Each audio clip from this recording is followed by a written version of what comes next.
It's that time again for another Pokemon solo run. Since last time I kinda cheated by evolving my randomized Pokemon and solo running with that, this time I decided to go back to the original Mon, aka Gible. Now compared to its biggest and strongest form, Gible only has a base stat of 300, as compared to Mega Garchomp's base stat of 700. Gible's best stat is its attack stat being a solid base 70, which does come in handy during this run. For Mega Garchomp, I solo ran the game Pokemon Ultra Moon. However, for Gible, I decided to choose an easier game being Pokemon Black 2. In this game, Gible has two possible abilities, Sandveil and Rough Skin. I could have possibly went Sandveil to beat some of the few Pokemon to set up Sand or use Sandstorm myself, but I decided to go with a drastically better ability, Rough Skin, to punish any physical attackers. The good part about going Black 2 rather than its prequel is that we do not have to fight the Ice type gym leader, Gible's biggest weakness. This game has very few Ice types among opposing trainer teams, but there will be a few that we encounter and struggle against. However, enough talk, let's get into the run itself. So, right off the bat, our Gible ended up with a plus special defense minus special attack nature, which is not bad, so we were off to a decent start. The best part about Gible early game is that it's a dragon type, so it resists many types, and at level 7 it learns the move Dragon Rage, which is an absurdly strong early game move. Not only that, but because of Rough Skin, I get to punish many early game Pokemon that mainly have weak normal physical moves. My rival, Gible, was a piece of cake since I decided to let him have Tepig, the easiest matchup for me. I'll also mention right away that since this isn't a speedrun and there isn't any rush, I fought mostly every trainer in anticipation for future challenging fights. Once we reach the Celestial Tower, we can abuse this slow trainer fighting even more with the Lucky Egg, but for now it's still just beneficial to make sure that we do not fall behind. The first gym was a piece of cake, unsurprisingly, as no Pokemon currently has more than 40 HP. Roxy was just as easy as sharing, but this time I slapped on a Pecha Berry and the slight chance I got poisoned, but luckily there is nothing to worry about since Swirlbeat got one shot anyways. Now, we take on Berg, which would be a big problem if we didn't have Dragon Rage, but luckily we do. And since the opponents are now in the 20s, Dragon Rage takes at least 2 hits to kill. I actually struggled a bit during this gym fight just because I had that weird moment where if I felt some other move could kill, I would go for it instead of the guaranteed kill, so I ended up taking more damage than necessary. Still, in the end, after taking some big Razor Leaf hits, I was able to get my chance to fight back and kill. While fighting trainers and exploring the Desert Resort, I got a huge find being the TM Dig. This was such a good move to have on Gible and allowed me to replace Sandtomb finally. I also made a little detour to pick up the Rock Tomb TM, which would allow me to hit flying types like Amoga and Tranquil better. I also reached level 27, which means Gible now has its best dragon stat being Dragon Claw. I was also able to pick up the Eviolite in the city after seeing some more Pokemon, which means I can put myself on a more equal standing point with the future evolved Pokemon. So with this amazing update to our moves, it means it's time to destroy Elisa.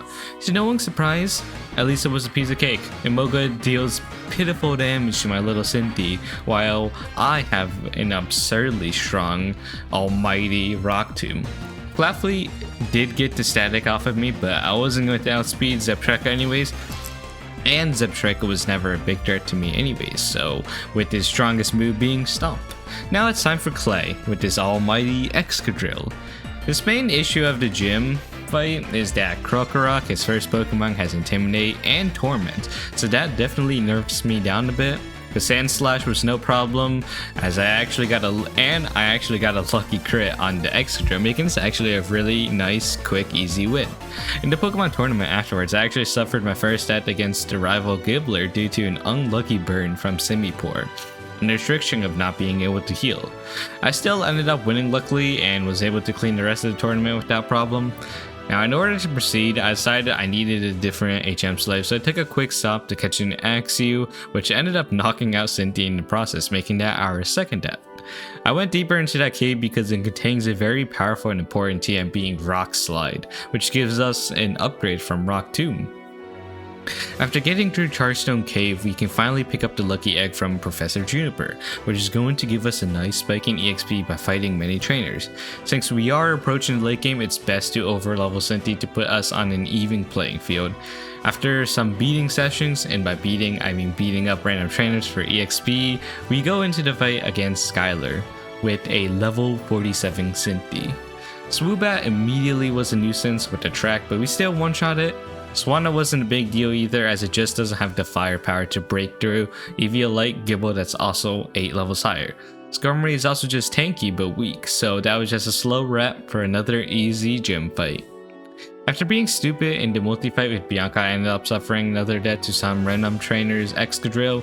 After that, we make our way to Undella Town, where we have another rematch against our rival Gibbler. I actually ended up losing this fight because of Simipour burning me, so that was frustrating. That damn monkey. I also forgot to mention this earlier, but I ended up replacing Dig for Bulldoze because it's just so much more useful. After that, I ended up suffering another death to a multi-fight, beating the one against in the multi-fight against Team Plasma, including the admin Zinzoling, because of its scary Cryogonal and Cryogonal's scary Ice Beam. Luckily, Gibbler had an Emboar to easily just run through this fight and carry my sorry ass. And now we approach the big challenges, starting off with the 7th gym leader. The gym trainers themselves were already giving me a hard time with their powerful dragon moves, and I ended up suffering a death to one of their crit dragon claws, which is really unfortunate. On my second attempt, I was beating my own ass up with swagger damage, so I was there suffering through the worst RNG of my life, but still managed my way through. But now, we on to Drayden, which honestly was a lot easier than I expected. I one-shot both Druddigon and Flygon went for Rock Slide for some reason. I couldn't one-shot the Haxorus, unfortunately, but luckily turn 1 it went for Dragon Dance, and turn 2 it tried to go for a Dragon Tail like an idiot, so it ended up being an easy win due to bad AI. Now let's just say that after this fight, I ended up going through a lot of suffering all in one fight. When Team Plasma invades and a town turns to ice, you end up having to fight a lot of Team Plasma grunts, and then afterwards you fight the admin Zinzoling, who has 2 Cryogonals and a Weavile. The big problem was that Cryogonal outsped me and easily one-shot me with Ice Beam. Therefore, the only way I could think of to beat it was by using X items. However, even by popping an X special defense, I still get one shot, so I needed to train like crazy in order to get to the point where I don't get one shot after +1 special defense. After some crazy grinding, I got Cynthia up to level 60 and I gave it another shot. The first time I lost again because of an unlucky crit, and the second time as well, but the third time I was able to stall out the ice beams, and after surviving an ice shard from Weavile, I was able to finally win. So with that, we finally beat what was probably the most challenging battle of this game for Gible. Now it's time for the HM Marlin. At this point, I was almost 20 levels above, so Caracosta was a clean 2-shot, Boilord was an easy 1-shot, and Jellicent wasn't a problem either, other than the fact Cursed Body disabled my Dragon Claw. So after that, it's time to invade the Plasma Ship, which meant to re-fighting Zinzoling. However, this time we get to fight with our rival, so it was actually an easier fight that I managed to win without fading. After navigating to the Giant Chasm, we approached the final meetings with Team Plasma, including another rematch with Zinzoling, who once again knocks out Cynthia, but this time I decided to just be a cheeser and revive him. After that, we are met with our final fight against Chorus, but with the level 71 Gible, he was actual light work. We continue to make our way, and now it's time to face off against the almighty Theorem Black. And this was a fight I wasn't particularly worried about, but it definitely could go really bad, so I did expect the worst. However, this fight ended up being a breeze when it went for Slash turn 1 and then Dragon Breath turn 2, allowing me to just easily 2-shot with no issue. However, now it's time for Getsis. So right off the bat, he has his annoying Toxic Protect Rodriguez, so this was already a slow start and I didn't want to give myself the Mummy ability, so bulldozing it was really my only option, but was still pretty slow. I ended up crumbling, going for Dragon Claw anyway, so that meant going through the rest of the fight with our rough skin. and then Hydreigon ended up one-shotting me Dragon Rush, so I decided to do the good old lazy strat of just reviving, trying again using X item this time. The rest of his team was actually not an issue, so I was able to actually make it out of that fight.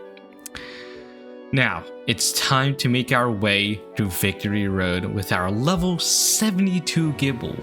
I will say I actually died thrice, because a random trainer Sigilyph had Ice Beam, which I didn't expect, and I ended up playing too dangerously against a Lilligant and died to confusion damage. And then the last time it was because one of the trainers had a Vanilluxe that I wasn't able to one-shot just barely. So that was the third death. Now we finally make it to the end where we fight our rival for the final time, but just like the previous times, it was pretty easy. Being 20 levels over with an Eviolite made things a lot easier.